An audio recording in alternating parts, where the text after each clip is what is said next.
Welcome to Rotary and Serving Our Community. My name is Wade Nomura, and with us today we have a special guest, one of the 74 Club past presidents, Anselmo Moreno. Welcome, Anselmo. Thank you, Wade. Tell us a little bit about yourself. Well, I'm born and raised in Bakersfield, California, first generation Mexican American. My mom and dad both hail from Mexico. And I grew up in Bakersfield. I was educated in Bakersfield. And then 10 years ago, I started my own private credit consulting practice in Bakersfield. And I'm probably going to be in Bakersfield for the rest of my life. So what part of Mexico is your family from? Actually, my dad is from Guanajuato. Oh, and Guanajuato. My mom is from Colima. Oh, okay, great, great. So tell us how you got involved with Rotary. About 6 years ago, at a business networking meeting, I met past President Robin Paggi, and she invited me to Rotary, and I didn't know what it was.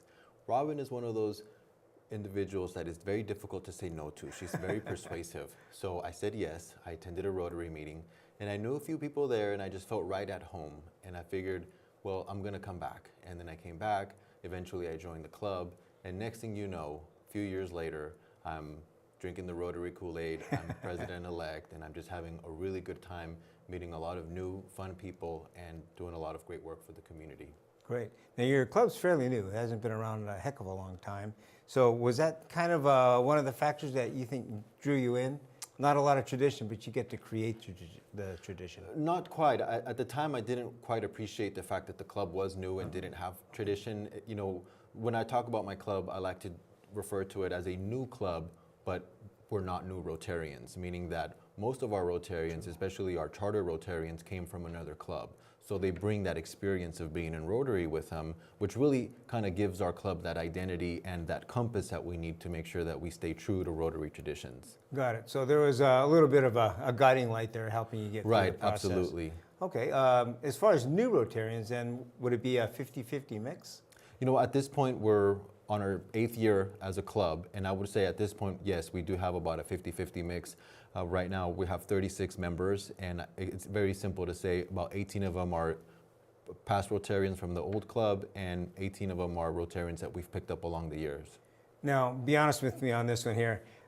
When you were invited into Rotary, was there a specific role, goal, something that attracted you to it that was, I would say, something personal? Business, really. Okay. I say that often. It's just that business brought me to Rotary. I saw opportunity for business. I just kind of saw connections, and it's just being self-employed. It's about meeting people and creating good networks, and so that originally was what attracted me to Rotary. But it really, business is a byproduct of the relationships and the friendships that you create when you're in Rotary. As far as friends, for me, I spent so much time in Rotary that I would say just about all my friends are Rotarians. Right. How's that to you? Similar? The majority of my friends are Rotarians. It's just a byproduct of the people that you enjoy spending time with. True. And when you collaborate, you get to know people on a deep level and you get to understand them. And eventually Rotary has a lot of social activities. We travel together, we do good work together, we problem solve together, we even fundraise together. Yeah. And all of those things require time outside of work and even outside of Rotary. Well, one common bond is that desire, that passion to serve. Right. So I think that's a true bonding element in itself. Was there anything specific that, we call it a Rotary moment, that you've had actually thinking about that Rotary moment? Oh, absolutely. Tell us a little bit My about Rotary that. moment will never leave me, obviously. I was elected during Robin Paggi's year, my sponsor, to be Community Service Director, and I had no idea what I was getting myself into, right? I was quite intimidated. So the day, July 1st, was essentially the first day of the Rotary year. And on the news, I saw that they were running a story on a young lady who had been accepted to a prestigious Princeton program, but she couldn't afford the trip to go for the summer. And I just realized that that young lady was in our Interact Club at Miramonte High School, the high school that we sponsor at Twilight Rotary. So the news story was about her selling burritos for her tuition. And so they even had a moniker for it, tortillas for tuition. And I said, that little girl's onto something.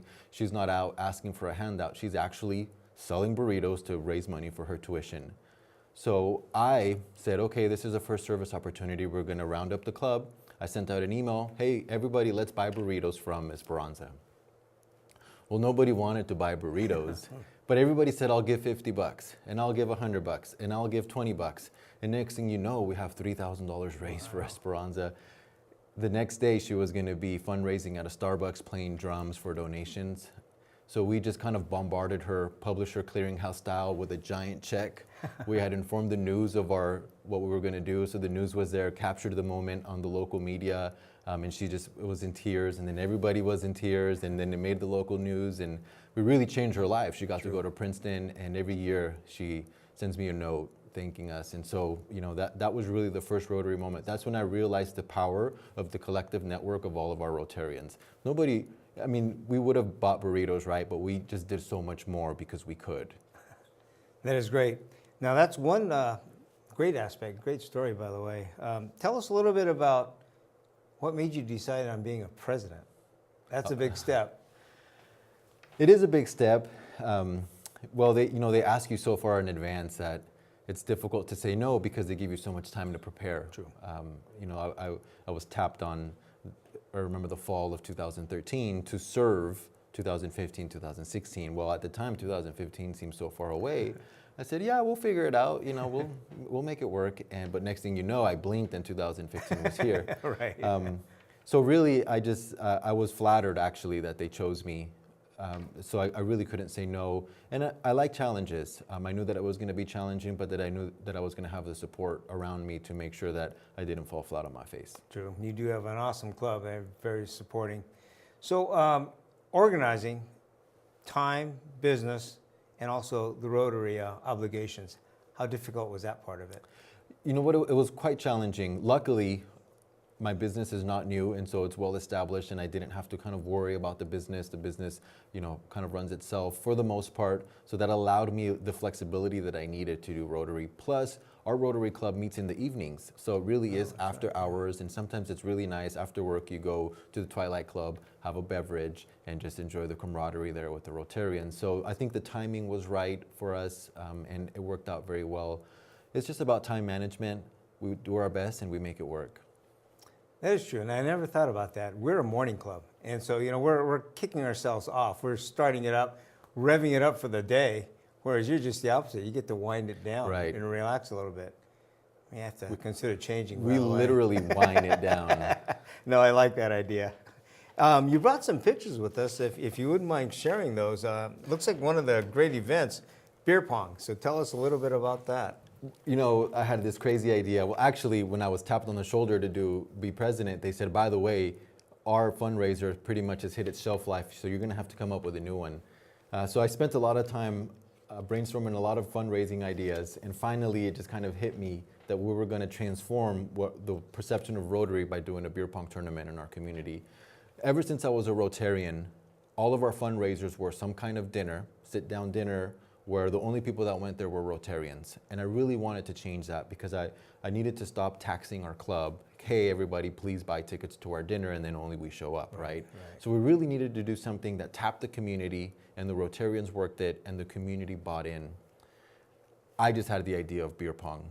I thought that nobody else was doing it. I think that was the number one thing, is nobody was doing it. We had no beer pong tournaments in Bakersfield. So next thing you know, I run it by our board, I run it by our foundation board. People started to like the idea. I had to sell it a little bit, so there's a couple of pictures of us actually playing beer pong at a club meeting because nobody knew what beer pong was actually. So I actually had to show people what beer pong was. So we had a couple sample games, and the next thing you know, everybody bought in, and next thing you know, we're having a beer pong tournament, huge fundraiser in Bakersfield, and that was an incredible experience. Just organizing it, going through the fear of what if we fall flat on our face, what if nobody comes, you know, what if it's just us there playing beer pong, to promoting the event, selling the event, really watching it build traction. I'll tell you, I was so impressed with the way that this event sold. We single-handedly sold this entire event out on Facebook. Oh, really? So it's just the power of social media that got 350 participants to this event in June. Participants. Not just including spectators, everything. That's participants. Well, actually, 128 participants, and then the rest were spectators. Okay. I correct myself. Got it. Okay, Yeah. no problem. Next picture you have shows, looks like is that the table setups there?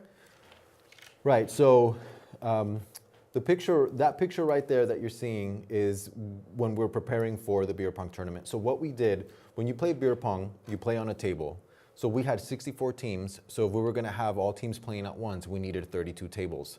So then we had table sponsors where we had local businesses sponsor a table. And if you can kind of see a little bit on the picture, the graphic of the participating sponsor. Right. So we had, all the sponsors, and they at the end they got to keep the table with their graphic on there, which is really nice custom tables. Mm-hmm. And all the participants got to play on a table, and that was the exposure for the business, right? So that's all Twilight Rotarians there that you see participating and lending a hand and setting up the tables the morning of. So what was the sponsorship cost then for those tables? So the table sponsorship cost was $600. Okay. It included, obviously, you got to take the table home. Mm-hmm. It included a team, so you got to submit a team for competition. So entry then. Correct. Okay. And then an entry for a spectator. Ah, great. Then the next picture you have, this may be one of your... This is at a club meeting. Okay. And that's you selling it. That's a local Rotarian throwing his first pong shot for the first time in his whole life. All right. Great. And then your sponsor, it looks like you got a picture of a beer mug here. Right. So entry to the event got you a beer mug. Obviously, it got you beer. And those were our participating breweries that sponsored us with beer. So we wanted to recognize them in the glass mug that everybody got to take home that day. So that's a commemorative custom mug there. The first annual commemorative beer pong tournament glass, yes. Nice, very nice. Then the next picture you have, is that the competition starting This there? is competition gameplay. And I tell you what, Wade, so we had 64 teams going at once. As the team started to dwindle down and we were down to the semifinals and the finals, I mean, it was competitive, right? We had to have security, make sure we were keeping the rowdy people at bay. There was roped off. It was like the semifinals for the NBA. I mean, it was serious competition. It was actually highly skilled too. Once you made it that far, you're actually not just a passive or hobby beer pong player. You're a competitive, professional beer pong player, which it was something we were exposed to. I didn't know people actually competed for beer pong. I had no idea that was the case. They have giant tournaments where people go competitively compete. So it was very neat, and that was really fun. Then a lot of people had a lot of fun with it. A lot of the teams came up with fun team names and even made their own T-shirts. There was this team here, so Blood. this team here? Yeah. Blood, Sweat, and Beers was the team name. Okay. And they made up their own shirts, and they were actually like the sweethearts of the competition. Everybody was cheering for them. Unfortunately, they didn't win, but they made it pretty far. Oh, okay, good. Were these teams then from all over, mostly from Bakersfield? Really mostly from Bakersfield. Okay. It was promoted and sold exclusively on Facebook. And that was the point. We wanted to make sure that Rotarians weren't playing beer pong, but that the community was there playing beer pong, watching. And the Rotarians just got to serve beer. Okay. And I'm sure a few of them took a couple of sips of it too. Okay, right. So the next picture you have a group, these are spectators, I'm going to guess? Actually, one of the pictures is of the Rotarians at work. So you can see there our current president, Kat Klaus, with her beer pong shirt and her fedora getting ready to serve some beer. You see our Rotarian there, Barry Rosenfeld and Brad in the background. They were serving beer. They did a great job that day as volunteers. Good. So you actually, was that included or was that additional? Which one? Purchasing the beers. No, actually your ticket entry, which was $50, essentially gave you unlimited sampling. So they weren't full beers. You got essentially a half glass, and you got to sample all the beers from the local craft breweries. Good. Next picture you have shows a table getting set up, I presume? Yeah, that was one of the tables. So it was an indoor-outdoor event just to kind of help the flow work correctly in our venue. And that's just one of the competitive games going on. You can see there that they're almost done. And you actually that's an action shot. The guy caught the ball. If you actually can see that, that's kind of neat. I just noticed that. And it's just one of our many teams. We had a whole bunch of fun, and a lot of the teams were very competitive. It was double elimination, so if you lost once, you got to continue until you lost again. The loser bracket. Mm-hmm. Okay, got it.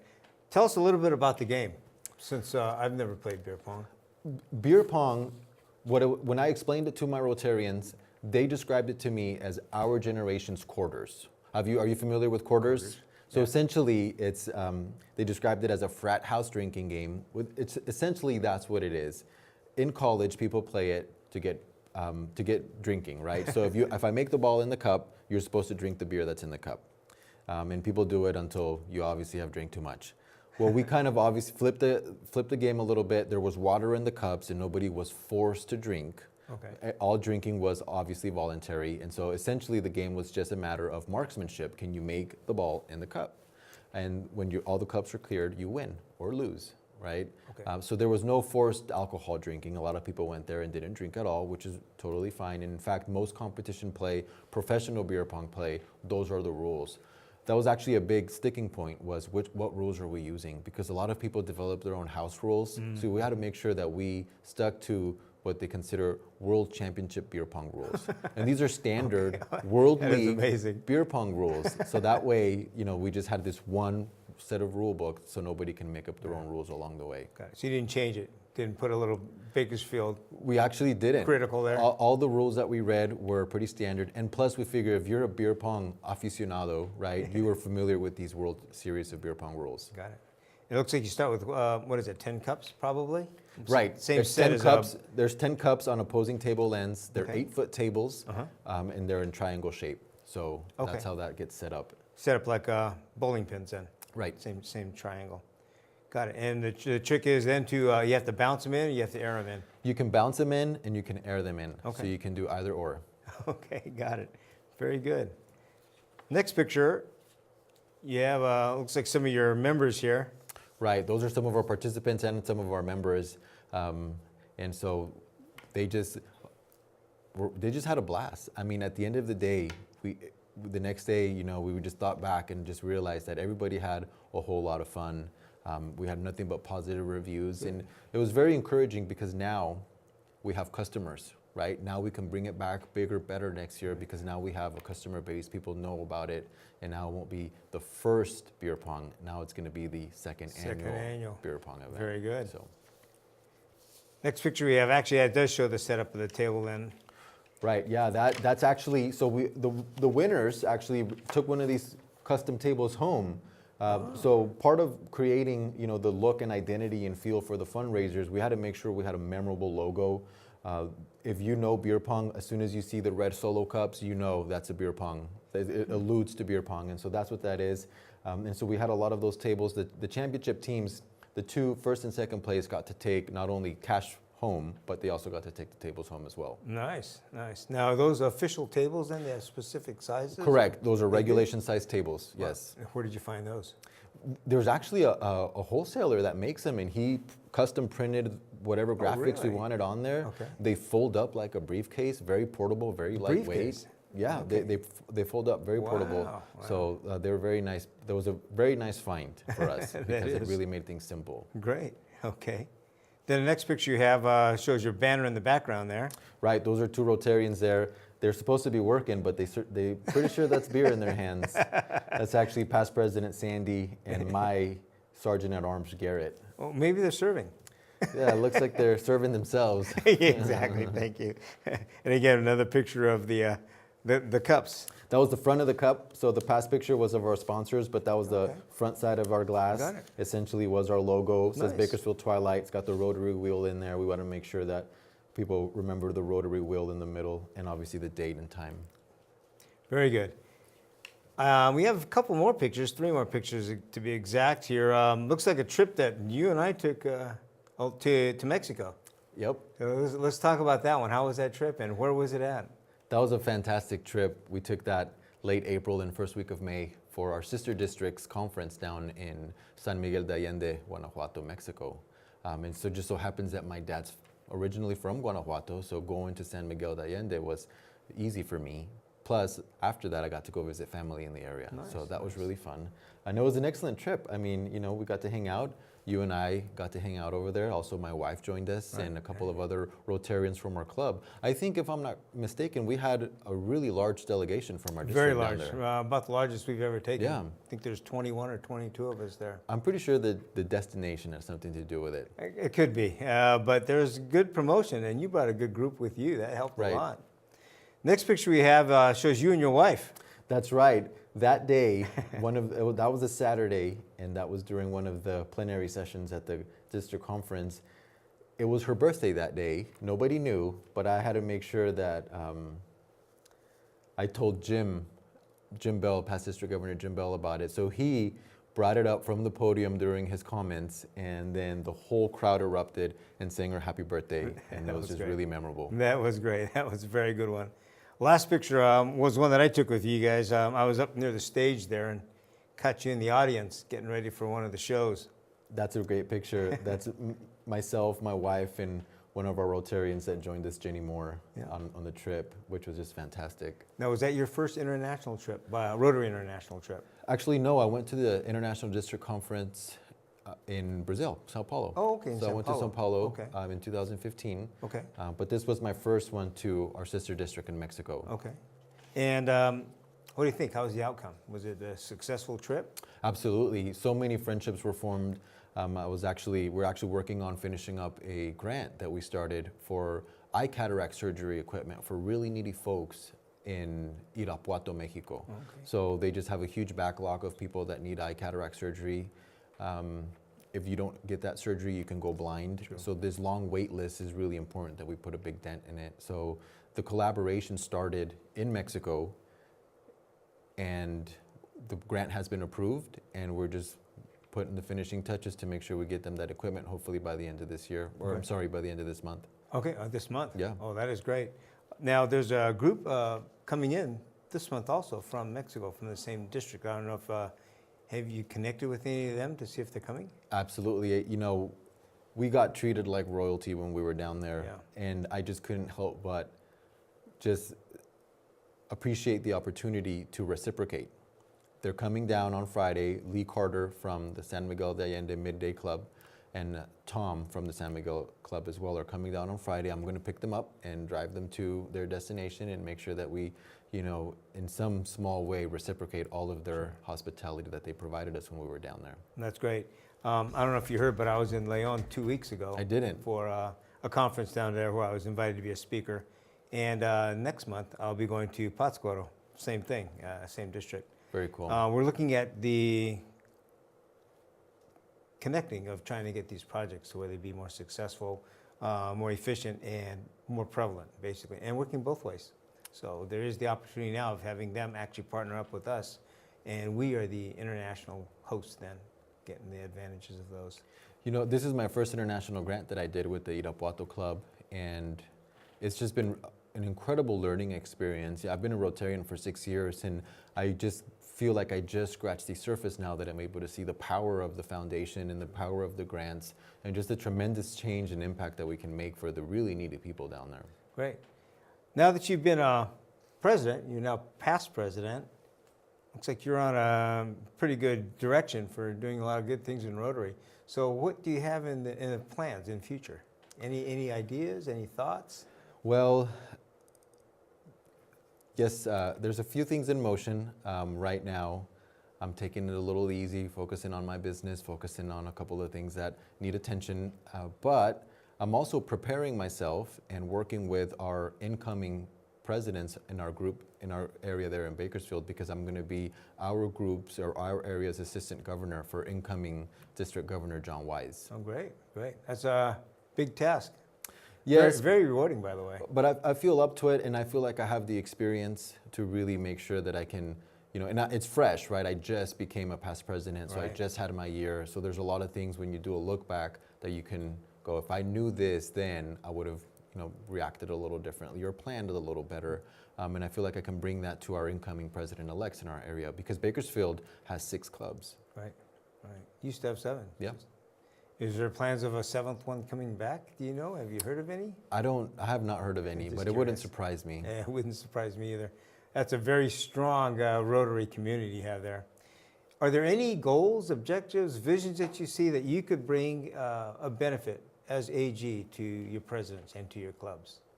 I do. I saw a lot of our hiccups that we had throughout the year, right? No year is perfect, so you make sure you adjust on the fly, and there's just certain things that you can't expect or you don't expect until you're faced with them. And so I feel like I can bring that insight to all of our club members and say, you know, I'll give you a brief example. Every single year we have an all-club meeting. So we're 6 clubs in town, and every single year in the spring we meet all at once. And then so as we're planning that, we realize, hey, this is an issue that needs attention, this is an issue that needs attention, and we should have that's an opportunity there for growth, and that's an opportunity there to make things better. And I feel like I can bring that little forecast things better like that for our Group 2 presidents. And I'm going to do my best, and I'm going to do all I can do to make sure that they have a successful year. Good, good. I've seen in the past that assistant governors actually kind of set the stage for cooperative efforts within the clubs themselves. Without the bonding by an assistant governor, the clubs kind of tend to do their own thing. Yep. Have you thought about any projects or events that you're going to do jointly as the group? My job and my role, I feel, is to facilitate that exact idea. As we start to meet, I'm going to get a head start and make sure that we start to meet early. During my year, we started to meet in May, and I think I want to start to meet more towards early spring. Okay. And then have recurring visits with all of our just group meetings, whether we go out and maybe have a couple of drinks or maybe get together and have coffee and just kind of forecast the year and plan joint projects. During my year, we had a lot of joint projects, and I want to make sure we continue that. Sounds good.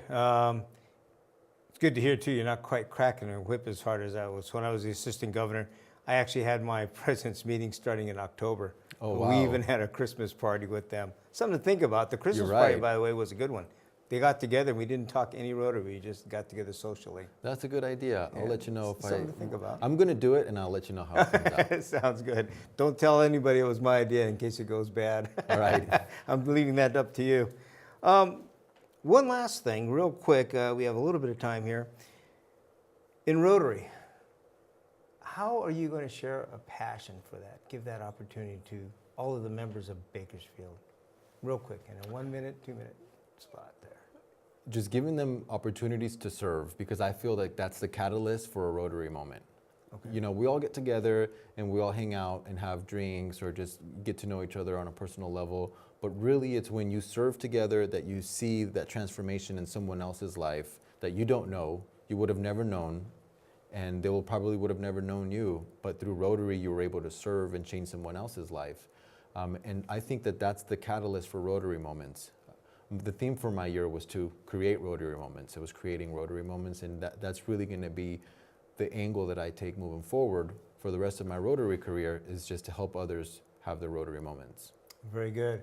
Well, Anselmo, thank you very much for joining us. I definitely appreciate your time. Of course. Great Thank job. you so much for the invitation, Wade. Looking forward to hearing all the great things that you're going to be doing there, and keep us posted on that project. You got it. It's a great one. You got it. And with that, everybody, thank you very much for joining us. Check out all the Rotary clubs. Bakersfield looks like it's going to be a jumping place for Rotary next year. And with that, thank you very much. We'll see you next time. Good job. Thanks, Wade.